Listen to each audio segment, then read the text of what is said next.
welcome back to the show. I'm here with Alex Skinner, and he is one of the co-founders of Pixelate, a big agency in the United Kingdom that focuses on Lucee development using CFML. And we're going to be talking today about a talk he's going to give at Into the Box, a whirlwind tour of Preside application framework in the wild. That's not the official title of it, but that's what I decided to call this episode. It probably would have been a better title. Well, you still have a few days left before the conference to change everything. So we're going to look at what the heck Preside is and why it's more than just a CMS. And we'll look at why Pixelate moved from Adobe ColdFusion to other ColdFusion engines back in 2005, and why they shifted Preside itself from closed source to open source 5 years ago, and how it lets you build complex business systems on top of the Preside application framework. We'll also mention the daredevil risk he's going to take by doing live coding during his workshop, which is always dangerous. And the advantage Preside gives you of non-throwaway scaffolding when you're creating your applications, and several of the cool features that let you accelerate custom code development on top of Preside, which are very different from way other CMSs let you add custom code in. So it's kind of interesting stuff there. And then we'll look at, he's going to talk about some extensions with the Elasticsearch and a Star Wars mashup. And if we have time, we'll talk about data tenancy and how it handles that, and multilingual data and versioning and document management versioning and rollback and tagging. So all kinds of interesting stuff there. So welcome, Alex. Hi there. No, thanks very much for having me. Yeah, thanks for staying up late. I know it's pretty late in the UK, so appreciate you doing that.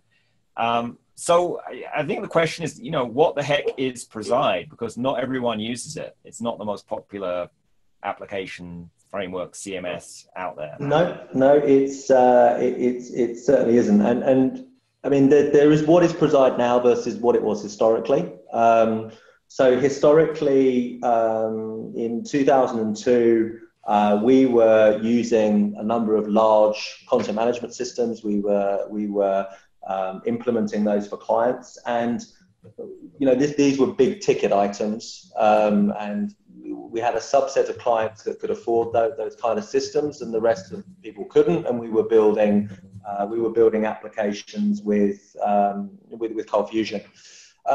And invariably, what happened is that as we were building applications, the number of applications we were building started getting more and more complex. Our little sort of framework for when people couldn't afford the big enterprise systems started getting more and more capable.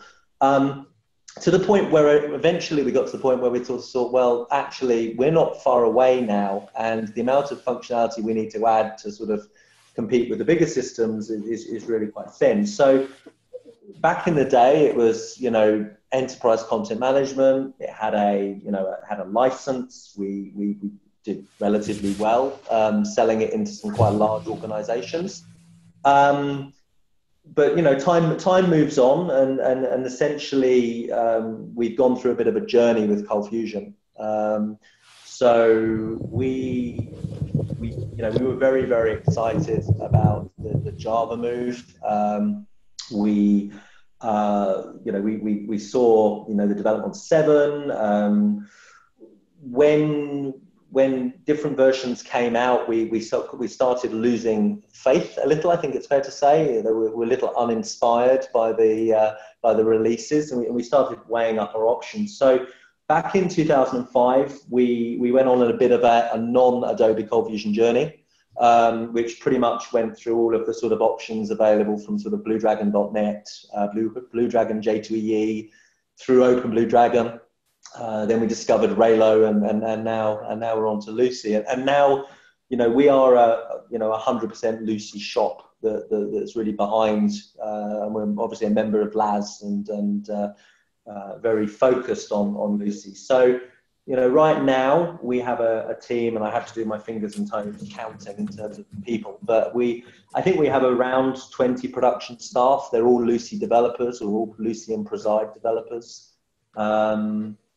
And essentially, yeah, we're building complex applications. So historically speaking, it was all about CMS, and the complex extensions that people wanted was very much an afterthought that you would bolt in or you would build extensions. The re-architecture of Preside in 2012, essentially we made the decision as a business that we knew that we needed to open source the platform.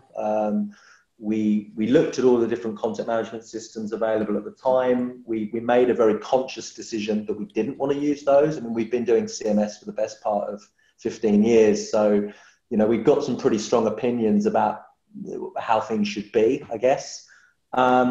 But we did look at all the sort of the different options available. And ultimately, we decided that even though we were building everything from scratch, we'd stick with Lucee and ColdBox. And we thought that was the most productive system that we could work with. And essentially, that re-architecture really turned Preside from being an application that predominantly does content management and solves that problem to far more of an application framework that a content management system happens to be built with. So one of the out of box implementations for complex data-driven application with versioning and tagging and rollback and all of the things that a decent content management system needs. Because we, I say we very loosely, Dom made some, all the decisions really around architecture. Because of how we approach that, any complex business application gets that stuff for free. So right now, the vast majority of work we're doing day in, day out is predominantly complex business websites that have strong content management and integration with other business systems. But we have people that are building systems that have absolutely nothing to do with websites on top of the Preside platform. So they have a front end to a phone or some other front end, or? So we have an instance of an organization that is using Preside to manage effectively a data warehouse. So large existing database synchronization framework of data coming in from lots of disparate sources. Preside happens to allow them to create an admin interface to their existing database, nothing to do with content management. There's a large organization based in Germany who, and this is, I guess, the beauty of open source. We got contacted to say we've been playing with Preside for a number of months. We have an existing application. We want to run Preside on SQL Server, and at that point, we didn't use SQL Server, so the SQL Server support was patchy. But they were very keen on SQL Server, so SQL Server support got sponsored and added into the platform. And essentially, in that instance, they are taking the existing application and they are just changing the administrative systems that are used by their editors and publishers, while retaining the existing front end and existing data model. So, there's lots of different systems: compliance management systems, risk management systems, document management systems, learning management systems. Anywhere you've got complex data models and rules and workflow and UI, basically. So yeah, in a nutshell, it's not a CMS. So you mentioned some of your clients are like publishing companies. They have, thousands or maybe hundreds of thousands of documents. You also have associations using it for membership management, all kinds of complicated situations. Yeah, so if you take the example with membership associations, so Pixelate as a services company has around 80 clients. They will have different CRM or membership management systems. Historically, that would be a load of different ones, though that tends to be more these days. It's more Microsoft Dynamics is a very common choice. And what we have is data synchronization frameworks that form part of Preside for wiring APIs and syncing data backwards and forwards in a reliable and consistent way. And then, the ability to effectively do, personalization and rules and things like that, so that different people, based on who they are, get a different experience. So that's a lot of the functionality in Preside that the platform team works on obviously come out of predominantly the needs of Pixelate, but I would say the needs of Pixelate are quite common, in terms of what we do.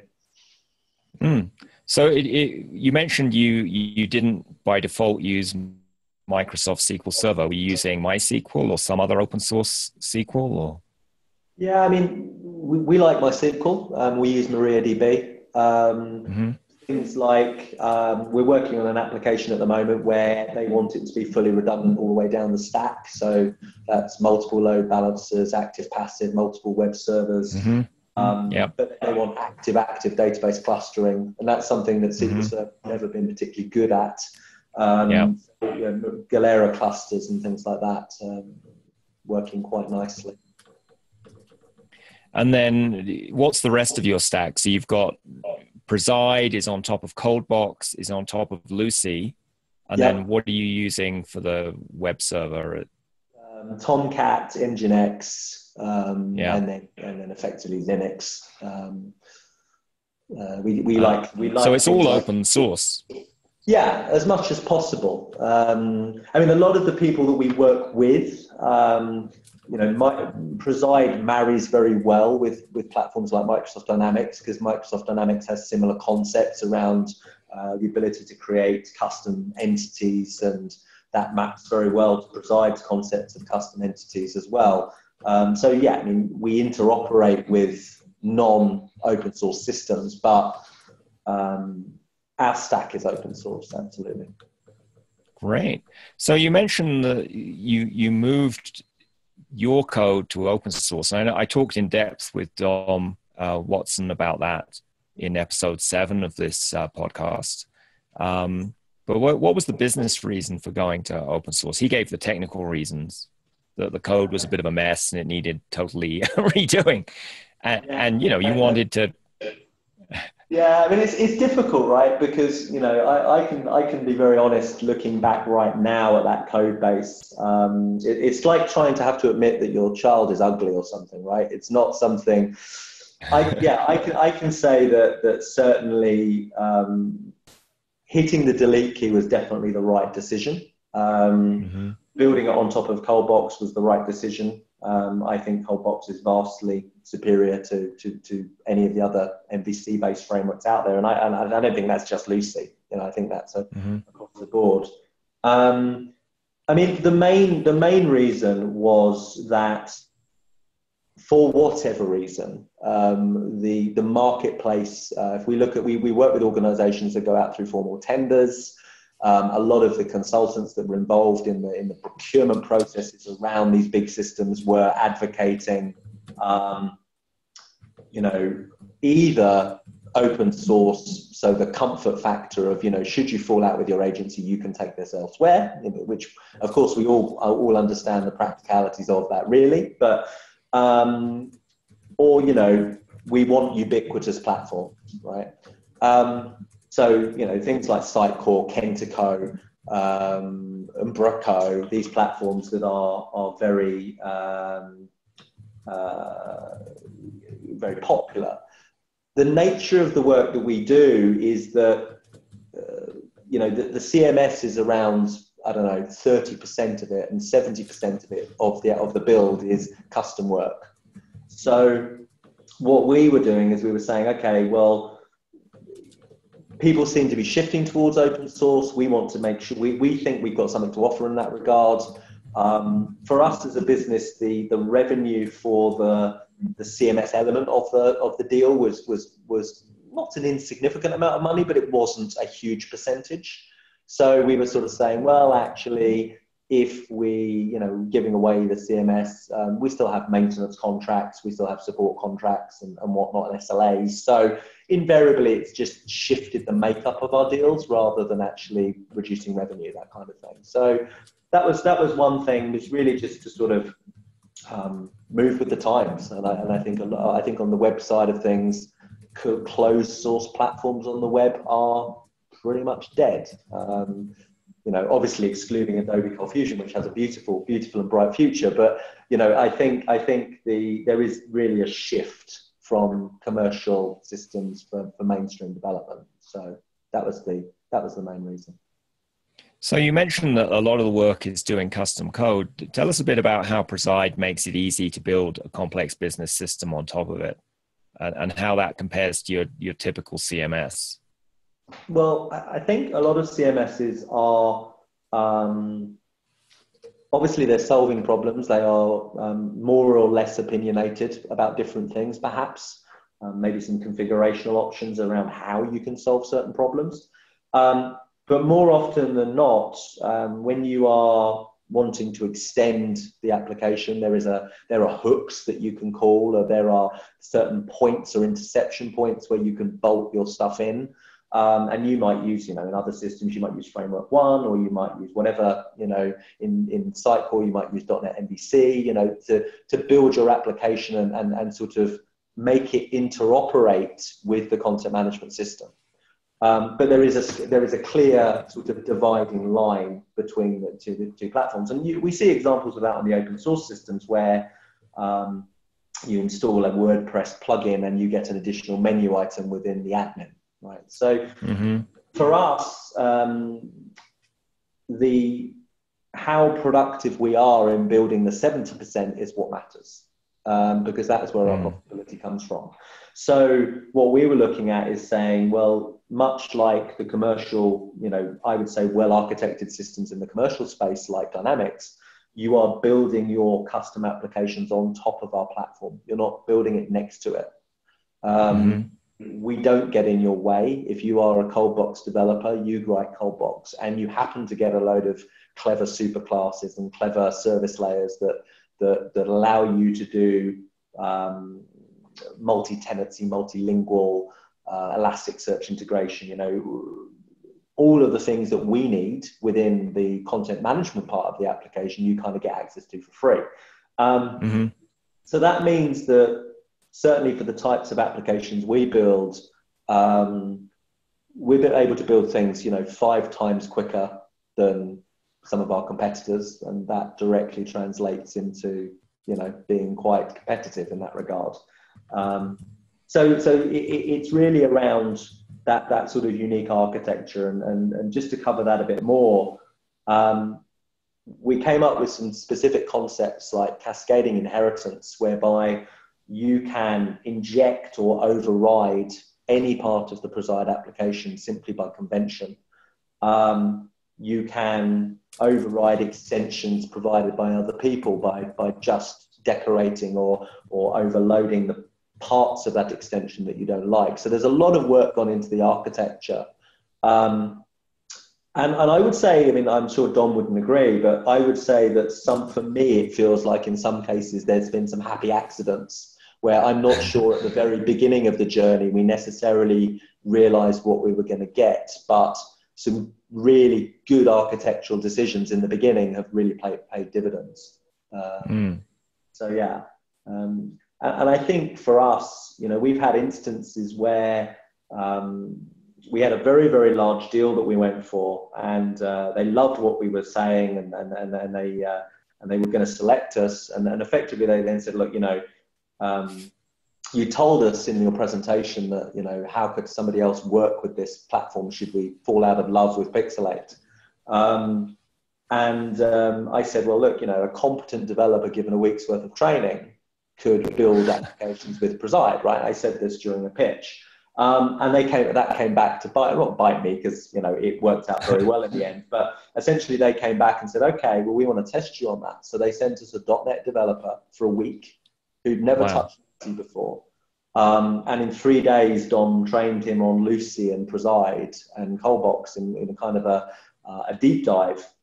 And he built in 2 days a document portal with multi versioning and permissioning and stuff like that. And actually came away and said, for my organization, should I have a need to deploy an open source, we'd be interested in looking at this. So that kind of stuff is exciting, right? When you can sort of convert .NET developers.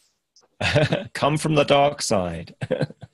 Side, yeah, exactly, depending on your perspective. Yeah. So do you regard, when you have this customization using cascading inheritance, are you doing strong coupling there, or is it like loose coupling, or how are you seeing that? I guess if from my perspective, you are, do you mean how restrictive is that inheritance? I didn't really follow, sorry. Well, when you add customizations to some other CMSs, you're really not getting into the CMS. It's not strongly coupled with the CMS. If you do like a WordPress plugin, for example, that's pretty not tied in. Yeah, because you can't change the core behavior of how it works. Yeah. So I mean, you're blending your extension in. You're not sort of coupling it. You are, you are able to manipulate any form field, core behavior, all of the good stuff that ColdBox gives you around intersection points and things like that. You're mixing in your functionality. I mean, to give you an example, a lot of the time when we're creating components, you're not using extends. You never say, my component extends this component, because you don't know what you're extending, right? You may be extending the core Preside base, but maybe you've got to install another extension that actually sits in between your extension and the core Preside code. So you never extend core. It's always using the Pixelate system to work out the inheritance. So now you mentioned, you mentioned one of the other neat things is you can tag into the data layer instead of having a rigid API. Tell us a bit more about that. Yeah, and you mentioned you had a special CF param tag. Yeah, as well. So it was kind of an example of a lot of what we're spending our time doing is when you use one framework, one system, one platform, and you've got enough people using it day in, day out, little changes that you make can have a big impact. I guess the more developers you have building stuff. And so one of the things that we did and I say, try to continue to do regularly is to say, what do we want the experience for the developer to be of interacting, for example, with the data layer? So if you take a really common scenario in the CMS world, you're constantly binding data to templates. You're doing that. You've got a news listing page, you've got a news detail page, you've got an events listing page, a shop, You're doing this sort of constant stuff where you're binding data to visual layouts. And one of the things that we looked at was saying, wouldn't it be nice if you could decorate the top of your views with some parameterization, such that Preside would automatically go and get the data from the right place in the database. Now, obviously, there are some instances where you absolutely don't want to do that, and you're going to build handlers and service layers and all that kind of stuff. But in the simple requirements, that's very powerful. And what that means is, just in a really simplistic scenario, is you could build a news module, and your news module could list data and have a listing screen and a detail view. And I could come along and I could love the news module, but I want to change it. Now, rather than this problem of having to cut and paste code and mess it up and end up with some kind of Frankenstack, we allow you to effectively say, okay, we're going to add an additional property into a CFC that is defined in your application, and we're going to overload the form because I'm going to allow them to pick an asset, perhaps an image, for a thumbnail, and we're then going to override just the listing view, and we're going to add a parameter in, obviously, for our thumbnail image, but we're not going to have to touch your service layer, or you're not going to have to touch the wiring, because if you've done it in the right way, then the column appears in the database, it's made available to the data layer, and it automatically gets wired into your overridden version of the template. So that I think is one example. Another good example would be something like derivatives. So derivatives are a series of transformations that are done in an order against an asset. So a good example would be an image where we want to say, I want to flip the image, I want to resize the image. We effectively allow you to take those transformations that you would do against assets, package it up into a name and say, I just want to apply this derivative against this particular image, and it then resizes it or does whatever. Or a good example is PDX, where you're saying, I want to pull out the front page of my PDF as an image, and then I want to make a thumbnail. So that kind of stuff. That sounds really powerful. Saves a lot of manual coding. Yeah, and it really is a case of, the platform team regularly working with our services teams to say, what are the common things that you're having to build from scratch, or what are the common things that are taking large amounts of time? So spending time looking at the time sheets for the developers and seeing that, perhaps this thing here isn't as optimal as it could be. So is your presentation all PowerPoint, or are you going to be doing live coding, or? It's going to be there's no PowerPoint at all. We don't do slides. I mean, there'll be a slide to say, this is me, this is who I am, this is Preside. Now let's look at some code. So, and I'm pretty used to that because I spend a lot of time demoing the platform and showing the platform, and I make dumb mistakes occasionally, which I have repeated a few times, but I now know what those dumb mistakes are when I try and do things. So I'm really looking to take people on a whirlwind tour of Preside in terms of showing how quickly you can build some pretty complex stuff. And the fundamental thing is, if you look at Rails, or if you look at Django, if you look at Play framework, all of these systems, they've all got scaffolding. They've all got this sort of, I quickly want to generate an interface, and developers will be very, very used to that kind of stuff. The fundamental thing with Preside is when you are scaffolding your applications and scaffolding the administrative interfaces, those administrative interfaces are production ready. So they have permission, they have permissioning, they have, you build it, you then decide you want to restrict which administrators can access it. You don't have to think about that. That comes for free. So you don't have to throw the scaffolding away. No, I mean, and we have the Quake key. So we have if you're familiar with Quake, and I think Doom had the same thing, you'd hit a tilde and this little console would kind of bounce up. So we have a console that exists within Preside where a lot of the commands for scaffolding are done in that way, using a sort of a Preside console. And obviously we love command box as well. So we do a lot of Preside commands for, common things like generating new sites and that kind of stuff. Cool. And you mentioned you've got some neat extensions, I think Elasticsearch and a few other ones. So yeah, I mean, tell us a bit about that. I mean, we as a business, we have some closed source extensions as well. I mean, I think Dom alluded to it in his presentation. We have one that we've been working on for about 18 months with the team. That's a big events management platform.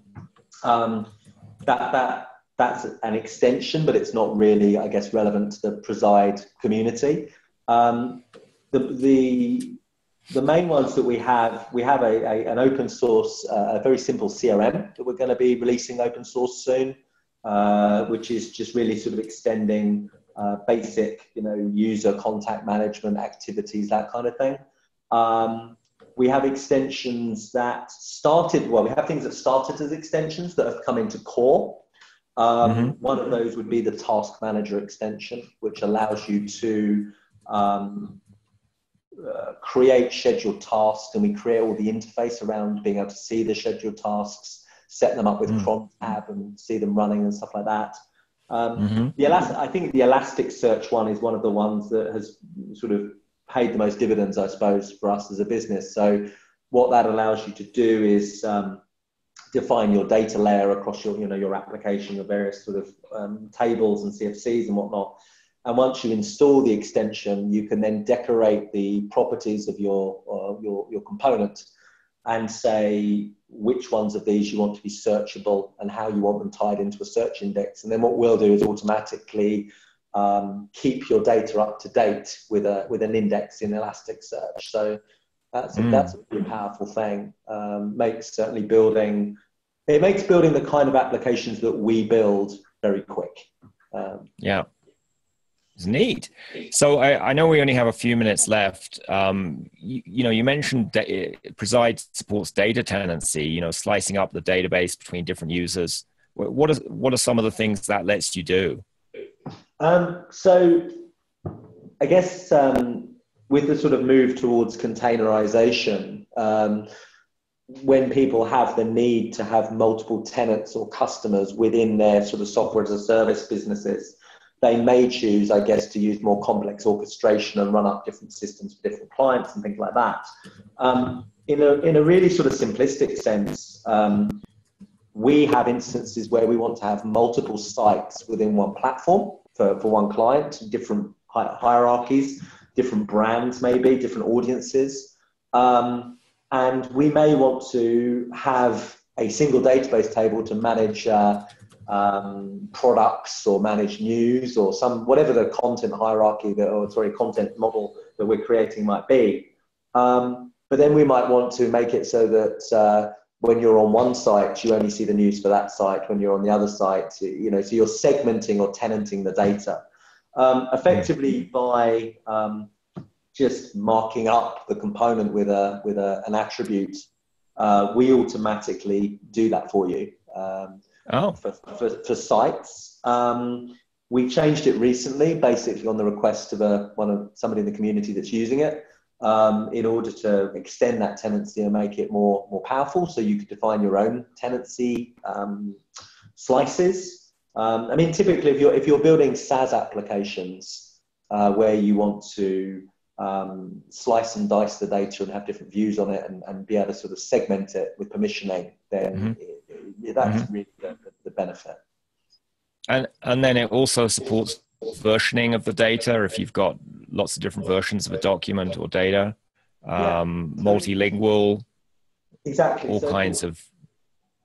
Yeah, absolutely. So if you think of a simplistic example, you might say you defined a news object, a news component. You might have, the title, the description, the images that are attached to the news article, the date it was released, and the author. And then you decide that actually you want that versioned, and it makes total sense. Well, in that scenario, you're going to have two database tables generated for that one component. Then you say, actually, I want to enable multilingual. I still want versioning. Then you're going to end up with 4 tables, right? That we have for that one object. And the unique thing about it actually is that you can decide on a property by property basis as to whether you want that to be translated, because you might have something whereby, actually the picture or the author or the date it's published or the date of release is still relevant and doesn't need to be entered again, but you want the rest of it to be translated. And what we will automatically do is, as a developer, you don't have to understand or care about tenancy. And as a developer, you don't have to understand or care about multilingual. As long as the front-end browsing language is set, we automatically go and slice and dice and merge the data for you. So it's kind of quite powerful in that regard. Sounds very powerful. So let's switch gears a little and talk about why you're proud to use ColdFusion for all this stuff you do with Preside. Yeah, I mean, proud to use ColdFusion, proud to use CFML. I mean, to me, they're one of the same, right? In terms of, I think it's a very powerful platform. We obviously, Preside is 100% Lucee. We do have desires, I guess, to run on Adobe ColdFusion. Not actually for our own clients. We don't need that, but we recognize that others in the community would like to run on Adobe ColdFusion, especially where that's already set. So, for me, I still think CFML is an amazingly productive platform. I think the ability, and we do frequently dive down into Java where we need to, and the ability to be able to have a platform that you can deploy on, Tomcat, you can deploy on Wildfly, you can deploy on, big platforms and have all of the cool stuff that Enterprise Java gives you. But you can take non-Lucee or non-ColdFusion developers and get them up to speed very quickly. Our model, we don't hire ColdFusion developers. It's very, very rare that a new ColdFusion developer starts working for us. Our model is that we take bright computer science people, and who may have come from another MVC background, and we train them up on, Preside. So, and I think what's really exciting is when you see a Rails developer getting excited about deploying something using ColdBox. That's really exciting. Yeah, because it's better. Yeah, I mean, it's better in my view, but popularity is self-perpetuating, I guess. The fact that PHP is everywhere, the fact that WordPress, we have a natural limiting factor in our business in the sense that we build very complex stuff. So as such, that means that the WordPress, I'm going to install a theme, I'm going to install a plugin, crowd doesn't really apply, right? In terms of, it's more likely we're up against a large scale system that's .NET based or Java based. But yeah, I think CFML is great. I think I'd love Adobe to do more. I'd love them to create exciting functionality that then I'd like to see Lucee do as well, right? In terms of self. Competition is good. Yeah. And I think in general terms, it would be nice to see more interoperability between those two platforms in terms of there's been there's been sort of attempts in the past to kind of have a steering group or have a language committee or whatever to sort of, for the benefit really of the ColdBox guys and people doing Framework 1 and things like that, who are trying to support multiple engines, to not just for the sake of it go down different paths. It would be nice to see it more working together. But I think it's an exciting time, and I think Lucee is a very, very appropriate platform for building complex systems and deploying on the cloud. So. Cool. So what would it take to make ColdFusion even more alive this year? Well, they should get in touch with us and help us get Preside working on it for starters. But I mean, well, when I said ColdFusion, I meant CFML. The whole ColdFusion universe. I know you did. I was a bit slightly tongue in cheek. Yeah, I mean, I think stuff that, to me, things that make it leaner, things that taking influence from other languages, I think, looking outside of the community. And I think that's very appropriate for Lucee. I know they are, obviously interested in what comes in 2016 and, added compatibility with a lot of the core 2016 concepts in very short order, given the handful of developers that are building that platform. But, to me, I think it's, I think the Autus are probably single-handedly driving a lot of the advancement with CFML. I think people need to be more aware that just because command box has the word box in it does not mean that it is you have to be in love with ColdBox, you have to be a test box fan. I think command box for me is massively exciting. We've got front-end developers that day in, day out, they know nothing really about ColdFusion, but they use command box every day. They are spinning up little scaffolded sites for testing their applications, for testing their front-end code, using command box every day. And that's exciting, I think. Yeah, it's amazing what you can do with that. So what are you looking forward to at the Into the Box conference, Alex? I'm just finding out what the latest all things Autus are, hopefully catching some sessions, catching up with the Autus guys. We're really excited about, where ColdBox is going. A lot of the things we are thinking about adding into Preside. So we were looking at sort of really making our views cleverer with things like twig support, that kind of thing. finding out that that's on their roadmap, and then promptly deciding, well, let's see what they come up with. So, really the opportunity to catch up with the Autos guys and just talk tech and, talk all things Lucee and CFML and generally catch up with the community. Fabulous. And also there's the Happy Box evening event as well, which supposedly can't be missed. It's mariachi bands and things from previous years. So we didn't get to go last year, but it should be good. It's a long way. I mean, that's the only thing for us. Is it is you just fly to New York and turn left, don't you? Yeah, something like that. Exactly. Yeah. But I'm still actually waiting to hear whether my ESTA or whatever it's called is going to be granted. So hopefully, otherwise. I'm sure your ESTA will be granted, or you can just have a polite discussion with those INS people.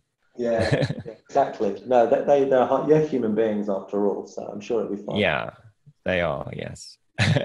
Well, I look forward to seeing you there. Thanks for being on the show, Alex. Brilliant. Thanks very much. Cheers.